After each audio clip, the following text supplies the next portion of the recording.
외적인 환경도 상황도 국가적으로도 우리 내면에 우리의 심령도 우리 가정도 모두가 행복을 원하고 기뻐하기를 원하지만은 우리가 평안하게 기쁨과 즐거움을 누리며 살아갈 수 있는 행복을 얻기에는 그리 쉬운 것은 아닌 것 같습니다.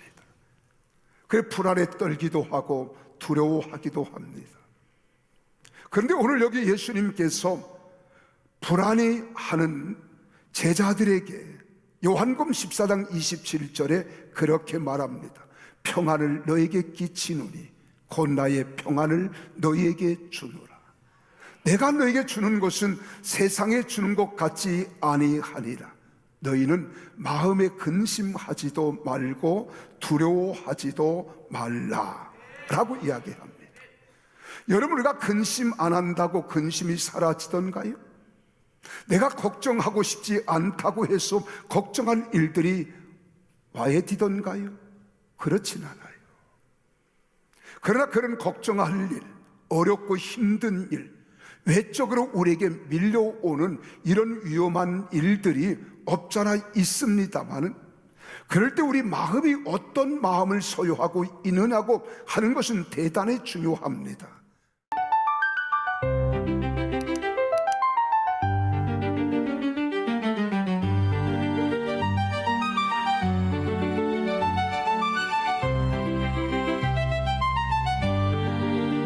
안녕하세요. 오늘 우리가 함께 살펴볼 자료는 영원한 행복의 길, 진리, 생명이라는 제목의 글입니다. 이 글은 시작부터 아주 근본적인 그리고 좀 무거운 질문을 던지는데요. 바로 인간은 왜 평안하지 못한가? 이겁니다. 네, 그리고 자료는 그 답을 인류의 역사 정체에서 찾고 있어요. 한마디로 딱 잘라 말하죠. 인류의 역사는 곧 전쟁의 역사다. 아, 그렇게 단언을 하는군요. 네, 구체적인 수치도 제시하는데요. 이게 참 예수님 탄생 이후 지금까지 큰 전쟁만 140번이 넘었고요. 우리가 사는 이 한반도만 해도 930회가 넘는 외세 침략을 겪었다고 합니다. 930회요? 정말 생각보다 훨씬 충격적인 숫자네요. 그렇죠. 더 놀라운 건 뭐냐면요. 평화를 위해 유엔까지 만들었던 2차 세계대전 이후에 오히려 전쟁이 더 잦아졌다는 거예요. 맞아요. 지금도 당장 우크라이나, 러시아, 또 이스라엘과 하마스 전쟁이 계속되고 있잖아요. 자료는 이런 외부의 혼란뿐만 아니라 우리 각자 마음속에 있는 그 불안, 두려움, 근심도 같이 이야기하고요. 바로 그 지점에서 이 자료의 핵심 질문이 나옵니다.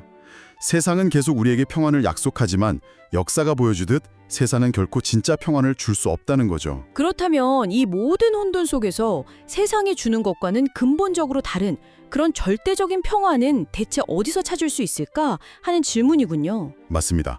그리고 그 질문에 대한 단서로 요한복음 14장 27절을 제시합니다. 평안을 너희에게 끼치노니 곧 나의 평안을 너희에게 주노라.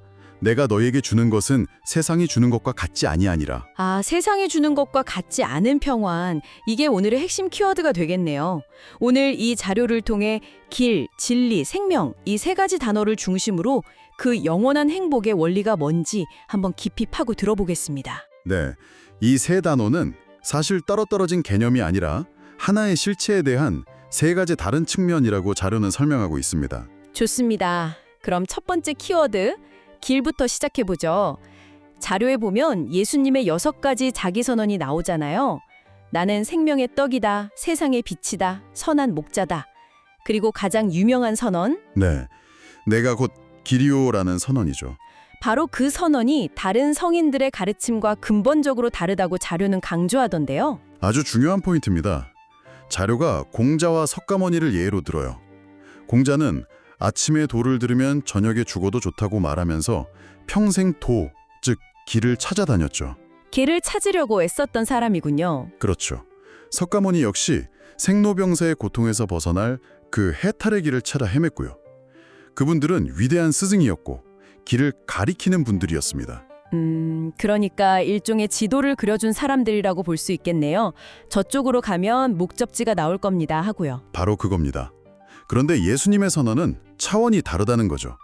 내가 길을 가르쳐 주겠다거나 내가 길을 찾았다, 이게 아니라 내가 곧 길이다. 네, 내가 곧 길이다 라고 선언하셨어요.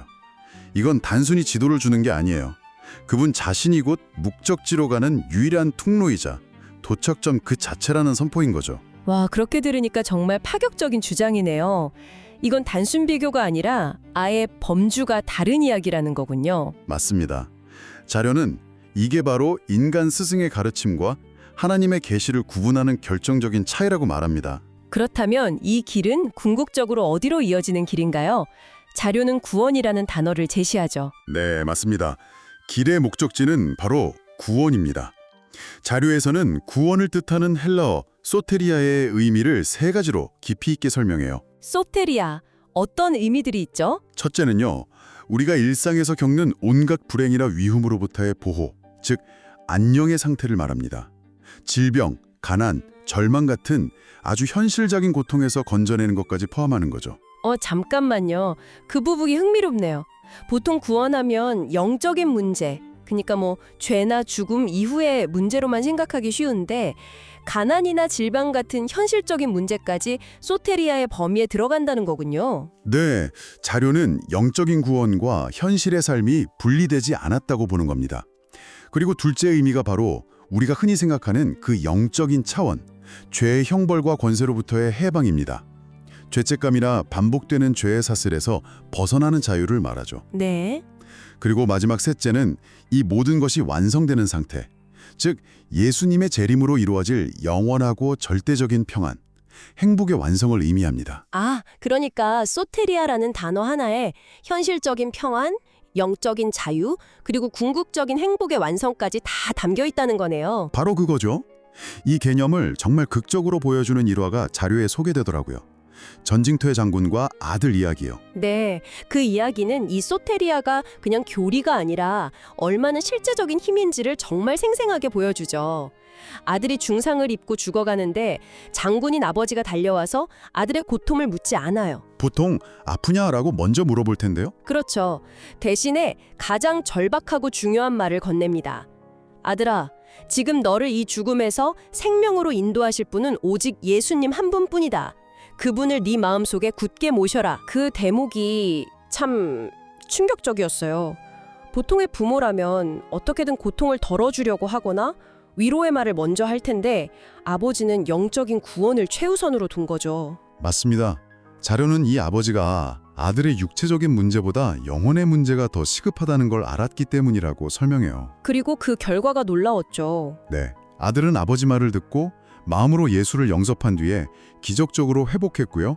훗날 목사가 되어서 이 복음을 전하는 사람이 되었다고 합니다. 이 일화는 길 대신 예수를 만난다는 것이 그냥 관념이 아니라 삶과 죽음의 경계라는 가장 절망적인 순간에 실제로 작동하는 유일한 해법임을 보여주는 강력한 증거로 제시됩니다. 절망 속에서 길을 찾는 게 아니라 절망의 한가운데에서 길 자체가 되시는 분을 만난다. 그게 첫 번째 핵심이군요. 그런데 그 길이 신뢰할 만한 길이 되려면 반드시 진실해야만 하잖아요. 이게 자연스럽게 두 번째 키워드인 진리로 연결되는 것 같습니다. 정확한 연결입니다. 자료는 진리를 뜻하는 헬라어 알레데이아가 단순히 거짓의 반대말을 넘어서는 개념이라고 설명해요. 진실함, 신실함, 확신을 모두 포함하는 거죠.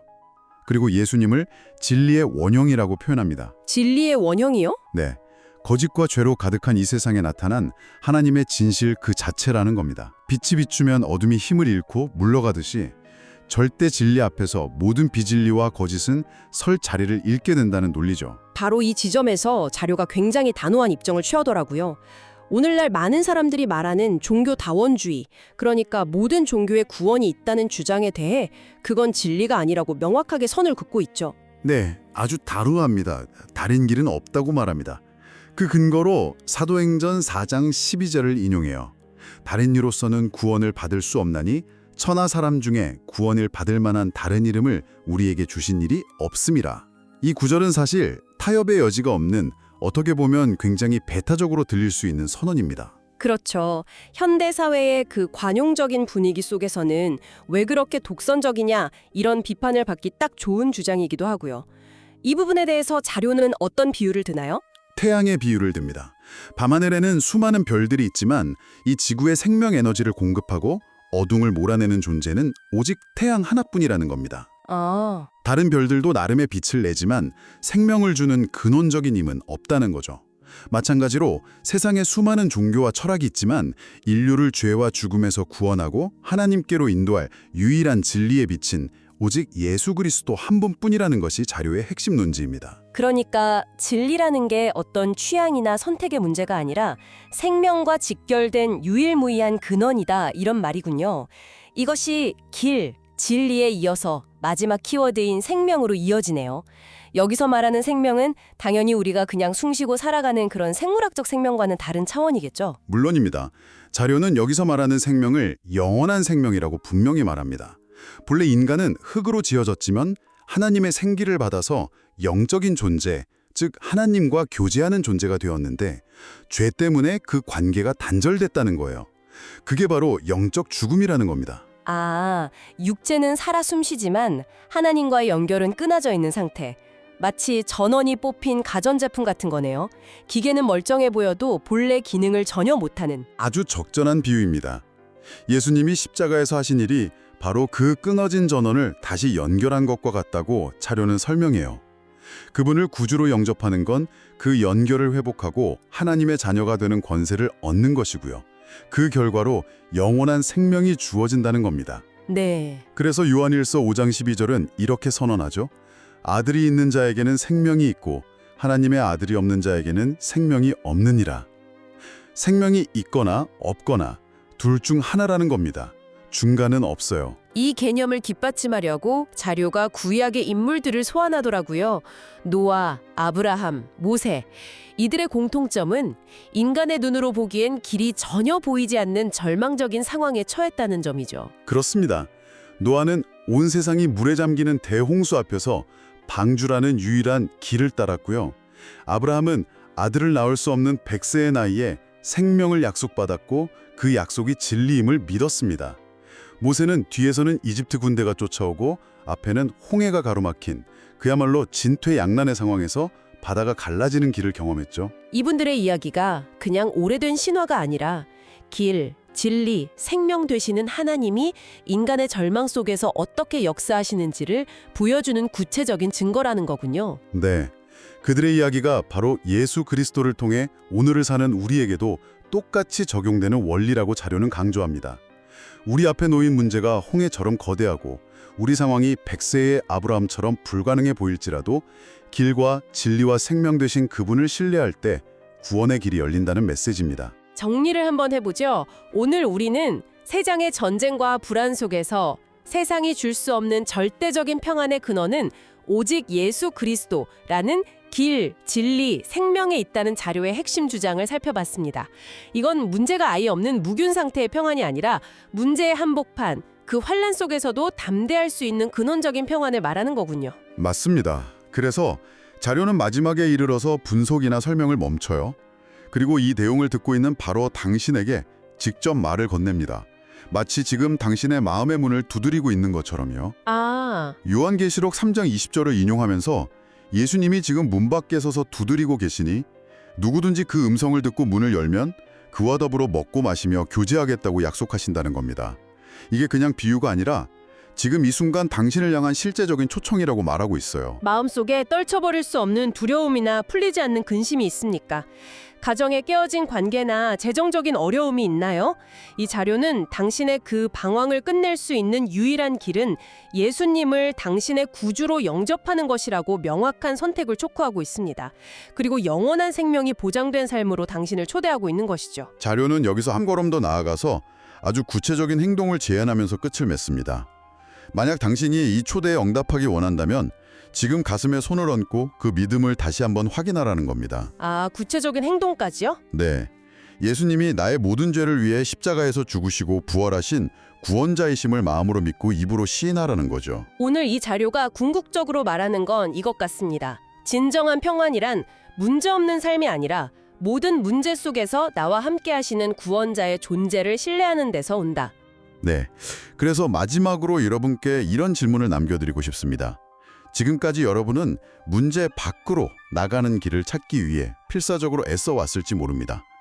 만약 그 노력을 잠시 멈추고 당신의 그 문제 속을 함께 통과하시는 길 자체이신 그분을 만난다면 당신의 삶은 어떻게 달라질까요?